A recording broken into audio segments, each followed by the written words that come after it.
Saudara-saudara, sebentar lagi kita akan masuk masa Prapaskah, diawali dengan hari Rabu Abu dengan menerima abu di dahi. Dalam penerimaan abu di dahi itu, imam akan mengatakan bahwa manusia itu dari debu akan kembali menjadi debu, atau mengatakan bertobatlah dan percayalah pada Injil. Dan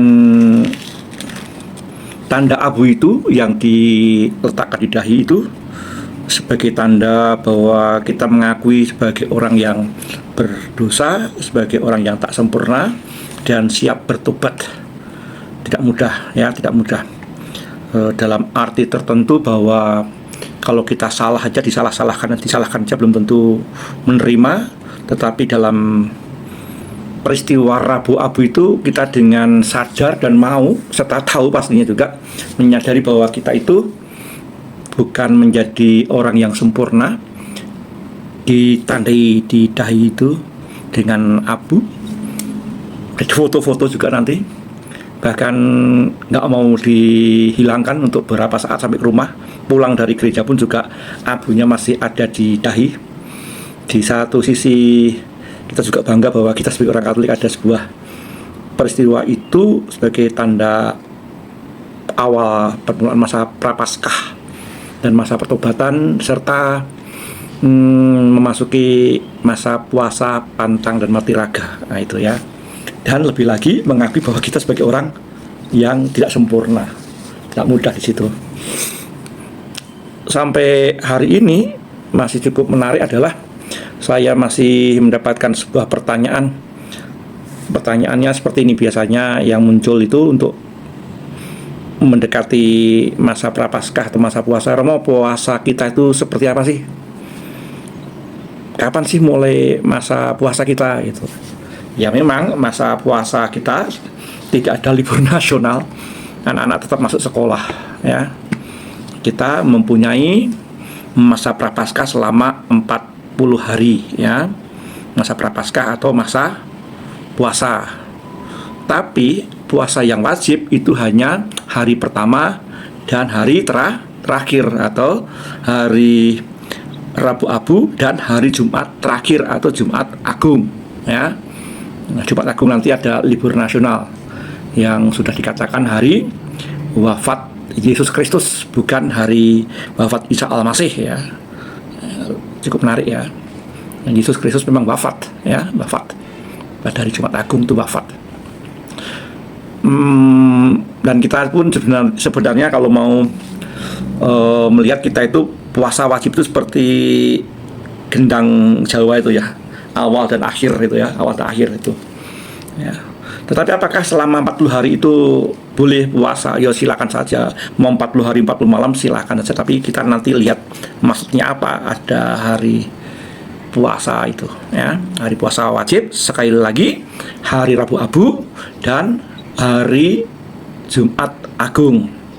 Lalu hari pantang wajib itu adalah hari Rabu Abu dan setiap hari Jumat sampai Jumat Agung. Nah itu ya.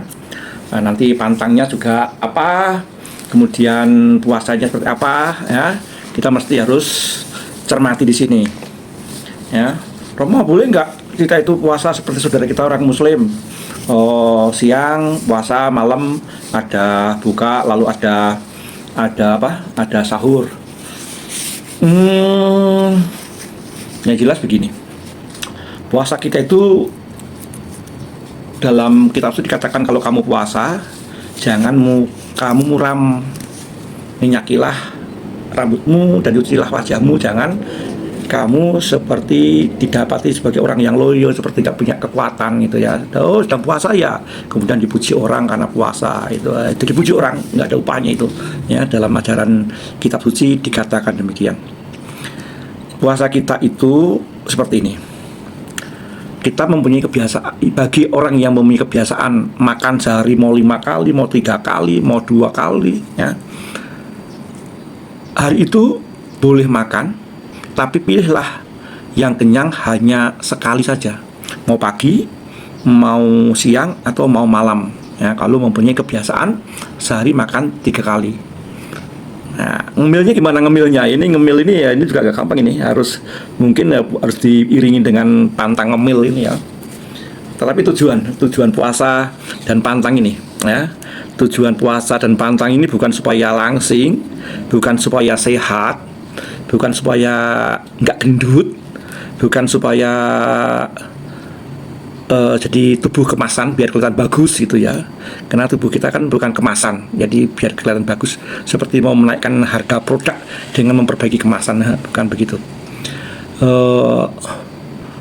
Kita diminta puasa dan pantang. Hasil dari puasa dan pantang itu harus menjadi derma bagi orang lain, dan kita kumpulkan namanya APP, Aksi Puasa Pembangunan, di mana uangnya itu dikelola oleh Keusupan dan juga oleh KWI. Pembagiannya kita tahu, dan sudah kalau memang tidak tahu dan Anda memang pengen tahu pembagiannya seperti apa, bisa ditanyakan kepada pastor paroki. Uang APP itu kemana gitu, Anda berhak untuk mengetahui uangnya dikelola oleh siapa dan bagaimana ya. Anda bisa tanya kepada pastor paroki Anda masing-masing ya. Pantangnya jangan tanggung-tanggung ya. Kalau pantang ngemil itu sekali jajan saja nggak kurang sekian puluh ribu rupiah ya. Sekali ngemil itu ya. Dan anak yang jajan satu hari itu bisa sekian puluh ribu rupiah itu. Itu kalau pantang jajan ya, uang pantang itulah yang harus masuk APP. Kalau mau ditambahi dengan tabungan ya boleh-boleh saja ya, untuk sebagai derma. Tapi sebagai tambahan, tabungan sebagai tambahan, bukan tabungan menjadi yang utama ya. Memang derma itu atau APP dikumpulkan dari hasil puasa dan pantang. Kalau puasa dan pantang itu selama 40 hari ya nilainya akan banyak. Dan itu kalau dikumpulkan sangat berdaya guna untuk membantu mereka yang memerlukan pastinya ya. Itu sekali lagi, pantang itu hari Rabu dan setiap hari Jumat sampai Jumat Agung.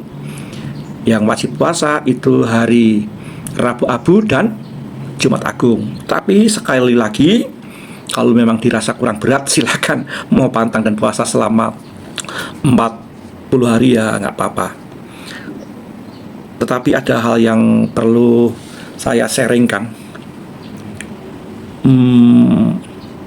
Kita maunya kan makannya kenyang hanya sekali saja. Tapi masalahnya kadang-kadang kita mendapatkan pemberian makanan yang sangat banyak, dikasihkan orang, belum tentu orang itu mau makan. Apalagi apa yang kita makan itu belum tentu orang mau makan juga. Dibuang sayang, buang-buang makanan. Tapi kalau kita habiskan, kita kenyang sepanjang hari, ya dilema kan. Sampai ada seloroh begini, menghabiskan makanan daripada dibuang itu berdosa karena tidak pantang dan puasa. Membuang makanan juga berdosa karena membuang makanan. Ayo pilih yang mana? Pilih berdosa yang membuang makanan atau tidak puasa dan tidak pantang. Ya, ini juga nggak gampang ya, nggak gampang ini. Nah, kalau masih dalam bentuk uang ya mungkin masih bisa memilih. Tapi kalau sudah ada barang itu dikasihkan orang, belum tentu orang lain mau makan. Dimakan kenyang, nggak dimakan basi, dibuang. Nah, ini juga dilema kan. Pernah mengalami kejadian seperti itu tidak ya? Karena saya itu hidup dari pemberian orang, pasti pengalaman itu ada ya. Pengalaman itu ada pasti ya. Kalau masih berupa uang ya masih bisa tahan, nggak jajan, nggak beli makanan. Tapi kalau sudah dikirimi, dikasih orang, dimakan melanggar aturan, dimakan mengambil hak orang miskin dengan membuang makanan, disimpan belum tentu bisa, dikasihkan orang belum tentu mau ya. Ini bukan alasan kamu pantang loh ya. Ini bisa keadaan, bisa nyata itu ya, bisa nyata nah, karena apa yang bisa kita makan belum tentu orang lain mau makan. Apalagi walaupun bagus, dikiranya sisa, juga nggak gampang ya.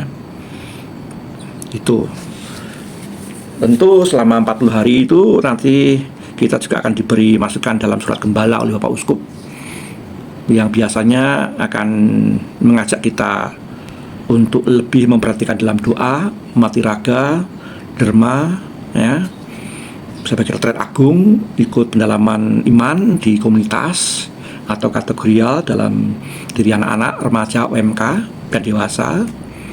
Kemudian juga ada jalan salib, ya, cukup menarik. Gereja-gereja itu kan ada doa jalan salib yang dipasang di dinding-dinding itu. Dan biasanya hanya dipakai pada masa Prapaskah. Ya, setidaknya ada 5 hari Jumat di sana selama 1 tahun dipakai 5 kali. Tuh, pantangnya apa, Romo? Pantang sesuatu yang disukai pasti, bukan pantang sesuatu yang disukai. Oh, saya alergi ikan asin maka saya pantang ikan asin. Bukan pantang ikan asin karena alergi, tetapi adalah pantang dari apa yang disukai, dan hasil dari atau nilai dari yang kita pantang itu adalah juga menjadi derma. Yang pantang rokok, ya hari itu ya uang untuk beli rokok untuk derma. Yang pantang jajan, kalau hari itu jajannya sekian puluh ribu atau sekian ratus, ya uang jajan itu untuk derma. Jajannya durian montong, durian musangking, durian duri hitam. Nah, itu kalau pantang ya, kalau satu durian itu harga 1 juta sampai 2 juta. Kemudian pantang tidak makan durian musangking atau duri hitam atau montong, ya itu yang didermakan ya. Makan apa? Makan restoran sekali gigit, yang itu sekali gigit 100.000 gitu ya.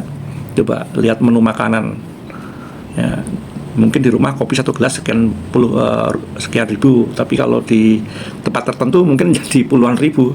Nah, kemudian pantang ke kafe, kemudian beli ngopi di rumah, hasil selisih di kafe dan kopi di rumah tadi ya untuk derma. Itu kita bisa menemukan, kita pasti bisa menemukan cara yang terbaik untuk berderma dari hasil pantang dan puasa, ya.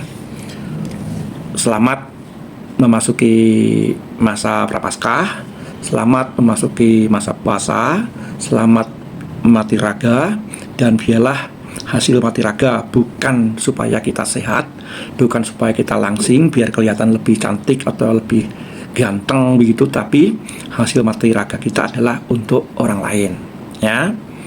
Nah, baik-baik itu, ya. Kemudian perbanyaki lebih mungkin devosi, doa di lingkungan. Doa di lingkungan itu cukup menarik, adalah kita akan duduk bersama-sama mendengarkan sabda Tuhan, merenungkan di sana, ikut terlibat dalam sebuah pergulatan gereja, di mana tahun 2025 ini gereja mengangkat kembali tentang pertobatan ekologi, ya. Itu seperti apa? Ayo kita temukan, ya. Bahan-bahan pendalaman iman sudah disebar, pembekalan juga diberikan, bisa dibuka di YouTube oleh bidang yang mempunyai wewenang dan tanggung jawabnya untuk memberikan pembekalan. Bahan-bahan yang hard copy juga ada, soft copy juga ada, banyak yang bisa kita lakukan untuk memperdalam, memperteguh, memperkuat iman kita. Semoga Paskah nanti membawa perubahan hidup.